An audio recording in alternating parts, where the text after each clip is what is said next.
Hey guys, it's me, Sonia, the owner of Spot Guzor, and I'm here to answer some of your questions.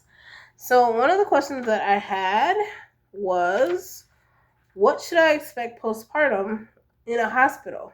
So, in a hospital is a little bit different from in a midwife birthing center or in your home. So, I'm going to answer this from the hospital perspective. But it's similar to a birthing center. You just stay a little bit longer. So, first, you birth the baby, correct?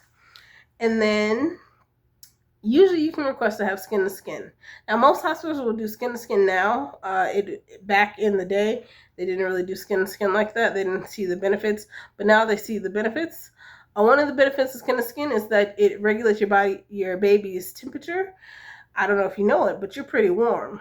So being inside of you and then coming out is kind of a shock to the system. So when you put your baby on your chest or on your husband's chest, it regulates their body's temperature. It also regulates your hormones. So now your hormones are saying, okay, we just pushed out a baby, and now we have to get ready to feed them. Now we have to get ready to heal. That's what your body's sending signals doing. Yeah. So then next, you have to birth the placenta. It's like having twins, guys. No, you don't? Okay. All right, well, yeah, you have to birth the placenta just like you birthed that baby. Each time I birthed my placenta, I had to give my baby to my husband or my sister because I couldn't do it while holding them. But if you're strong, you can do it while holding them. But it's just like birthing another baby. And just make sure that the doctor doesn't pull in the cord while you're trying to birth, because some of them can do that and then it can tear off pieces of the placenta. And the last thing that you want is little pieces of your placenta still in your uterus after you birth the placenta. So that's not great. But they should know better anyway. But just in case, just like watch out for it. Next. I get sidetracked sometimes. Okay, so you have your baby, you have your placenta. Now, this is where you choose whether or not you're going to save the cord blood that's in your placenta's cord or trash it. Or, there are more options, don't forget, take it home with you. So, if you had to ask me, Sonny, what would you do with your placenta? Well, I kept mine with me. I kept my daughter's placenta, and I kept it in the freezer. I didn't want to freeze it. I was going to bury it. I'm not sure, honestly, what my husband did with our placenta. We kept it in the freezer for about a year, and then I stopped seeing it. So I don't know if he buried it on his own or what happened. I don't know. But this is where you decide what you want to do with your placenta's cord, what you want to do with your placenta. Your umbilical cord or the placenta. If you freeze the umbilical cord, there are plenty of websites that tell you the benefits of freezing your umbilical cord. If your baby ever gets sick, they can use the cord blood, and the stem cells are in the cord to help heal the baby, help heal whomever needs the cord blood. Look up stem cells and the benefits of stem cells, and look up cord blood. It's a little bit pricey. However, if you need it, it would be a wonderful thing to have. Yeah, so just keep that in mind. But I'm not here to persuade you anyway. I just want you to be educated. The next thing is, okay, so you can either cut the cord, you can burn the cord, or you can have a lotus birth. So when you cut the cord, it's basically they clamp off two sections of the umbilical cord. You cut it in the middle, and voila, the baby is now separated from the makeshift mom that was keeping it alive. And I say makeshift mom because essentially that's what the placenta does. Your blood is not directly going into your baby. It's passing through the placenta. The placenta is acting like a filter. It's taking the nutrients out, giving the nutrients to the baby, and it's shielding the baby from the bad stuff, most of it, as much as it can. If you're a smoker, some of the toxins will get through, of course. But for the most part, the placenta is acting like a filter, and it selectively selects what the baby gets and what the baby doesn't, which is really great. So anyway, the baby's now separated from the mom if you cut the cord. You can also burn the cord. Yes, you can burn the cord. Now, why might you want to burn the cord? just another way of separating the baby. Some people say it's safer, it's more sanitary. It's up to you. And then also the last option is lotus birth, which means you keep the baby attached to the cord.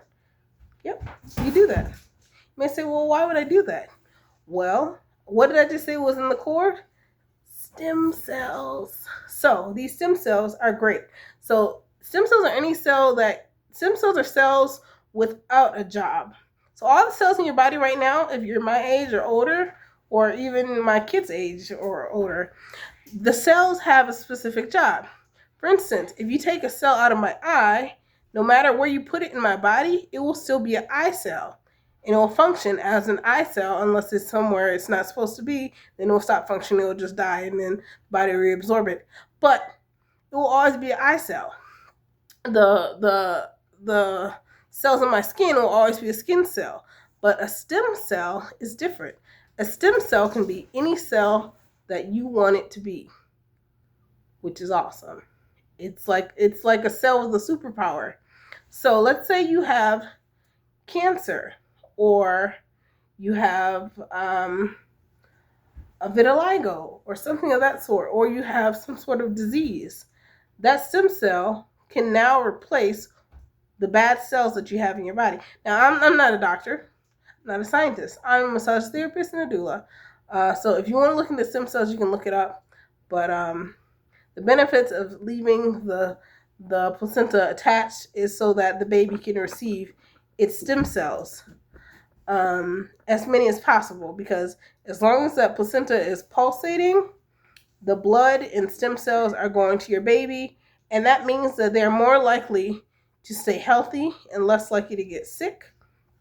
They're more likely for the brain to develop, and it's just really great to keep them attached to it if that's what you want. Now, for me personally, I'm not trying to steer you either way. I cut my baby's cord. Well, I didn't cut it personally because I just didn't. I don't know if I could reach down there and do that. But my baby's stem cords were cut. I kept one placenta, one birth, and for my son's birth, I left the placenta there. And you know what they do? They sell that stuff. Okay, I'm sorry. That's not what this video is for. But yeah, a lot of people think that they discard it, but they can actually make money from keeping the placenta at the hospital. So you should just take it home with you. That's my biased opinion, though. All right, where are we? Okay, next. If you tore during your birth, during your baby's birth, during the pushing process, this is when they'll stitch you up. Okay. Now, a lot of people are scared about this. They're like, "Oh no, I don't want to give birth vaginally because I might tear. They might have to stitch me up." The stitches aren't that bad because if you have a midwife or a doctor that cares about you, they will numb you. I have a story about that too, but I'm not going to even talk about it because we're not there right now. Next, I keep getting sidetracked, so I had to look at my notes. The baby is cleaned off if you want them to be. Now, sometimes when they put the baby on you, they'll clean them off. You have the option to say yes or no. Once again, it's your choice, your baby, your body, their body, which counts as your body. So the baby could be cleaned off if you want them to be cleaned off. You don't have to let them be cleaned off. What are the benefits of not having baby cleaned off? So what's actually on them? It's called vernix for short, okay? And this vernix acts like a protective barrier. So not only does it keep your baby warm, like an extra layer of skin, it kind of insulates the baby's skin so that they're a little bit warmer. And it also protects them from germs. These germs they got when they were coming out of the vaginal canal. So it protects them from it. When you wipe that stuff off, the germs get a green light to do whatever they want to do. Because the baby's still, the immunity isn't great. And if you cut the cord, of course, they don't have the stem cells to fight off any germs. And yeah, so That's why a lot of people like to leave the vernix on, but it's your baby. So there you go. What next? So there is an APGAR test that's taking place, which is basically the baby's vitals are taken to see if this baby can thrive outside of the womb, for the most part. And then they're offered a vitamin K shot, and they're offered a hepatitis B vaccine. Once again, I'm not here to steer you either way. I'm just going to tell you the vitamin K shot is to help the baby's blood clot, because naturally some babies' bloods doesn't clot like it's supposed to. However, most babies have enough vitamin K in their body. Not going to steer you either way, though. What's next? Oh, this is the fun part. So the baby gets their first footprint and their ID bands. You can't just have a baby in the hospital without any identification. So they put a band on their arms and their legs, usually their legs, and it says, baby, your last name, born this date, time, all that good stuff. Then, the golden hour begins. And the golden hour is basically when you start breastfeeding. So, if you given birth vaginally, this is what happens almost immediately. Like, they do all the stuff to get in your baby's face, and then this golden hour happens, and they're like, feed your baby.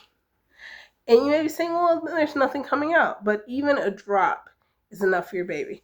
Now, mind you, your baby's not starving when they're born because they've been eating off of you. Literally, everything you've been eating, they've been eating. And even when you stop eating, they're still eating because the placenta is great like that. So when they're born, they're not starving. However, the smell of your milk is also the smell of the amniotic fluid. So it comforts them. I know a lot of you may not think about this, but some births are traumatic for the baby as well as for the mother. And when you need comfort, don't you want a hug? Don't you want something familiar around you? That's how the baby feels, and that's why they suck. That's why they suck. They smell the milk. They say, that's a familiar smell. I just went through this new thing that I've never done before. I want something to comfort me, so I'm going to suck on this, and get comfort. Because while they're in your womb, they've been sucking in the amniotic fluid. That's the first swallows that they ever had was in the womb. So they know how to suck. And so they're like, I'm going to do the same thing I did in the womb, just now outside of the womb. And so they suck. This is golden hour. You're breastfeeding. And it may not seem like they're getting a whole lot of milk. They don't need a whole lot of milk. They need a couple drops. That's all they need. And that's the golden hour. Some people also choose to pump. I'm not here to direct you either way. Just know it's a golden hour. It's a miraculous time.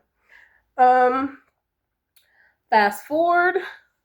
If you got stitches, they may pour hot water or warm water. I guess it's warm for me. It was hot on your vaginal region to wash away any debris, blood clots, blood, fluids, urine, everything that may do that. And or if you didn't get stitches, they may tell you to go take a shower and wash it off that way. I have a story for that, but I'm not going to go into it. Not in this video anyway. Let's see, what else? What else I want to tell you guys? Alright, if you had a vaginal birth, you'll probably stay in the hospital for about 24 hours, and they'll let you go. If you had a C-section, you'll probably stay there from 3 to 4 days. If you went to a birthing center, which you didn't ask for this, but I'm going to tell you anyway, they'll usually keep you there for a few hours, and then they'll let you go. So, birthing center, a few hours. Hospital, vaginally, 24 hours.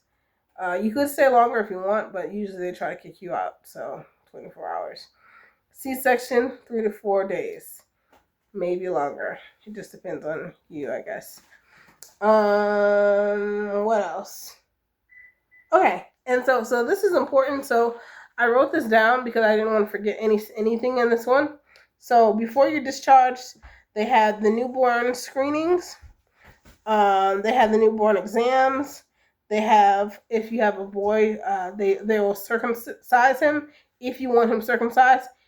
Doesn't have to be circumcised if you don't want him to be. Um, they have the car seat inspection. You must have a car seat for this child. You can't just say, okay, we're going to walk out. They need to see the car seat and they kind of move it around, make sure it's in there snug. I have a story for this. We're not going to talk about it right now, but I do have a story. And then they have freebies. Okay. So I don't know if you want to breastfeed or if you want to bottle feed or if you want to do a mixture of both. Breast and bottle feed. I don't know if you want to give them just your milk through the bottle or if you want to give them, artificial form of milk. But they offer freebies. So what are freebies? You have diapers that they give you for free. Well, it's not really free because your insurance pays for it, but freebies. Take as many as you want. Diapers for newborns. They have wipes for newborns. They have bottles and nipples. And some may even give you Similac. I don't know why they do this, especially if you don't ask it. But some may force you to get Similac. If you had whether you had a vaginal or cesarean section, they may give you pain medicine. You don't have to take it if you don't want to, but that's up to you. And that's it for postpartum expectations in a hospital. Now, I can give you expectations for when you get home, the first week, the second week, the first month, second month, and so on and so forth. But just leave a comment and let me know if you're interested in that. And I'll talk to you guys later. Thank you guys for watching, and I am signing out. I'll see you next time.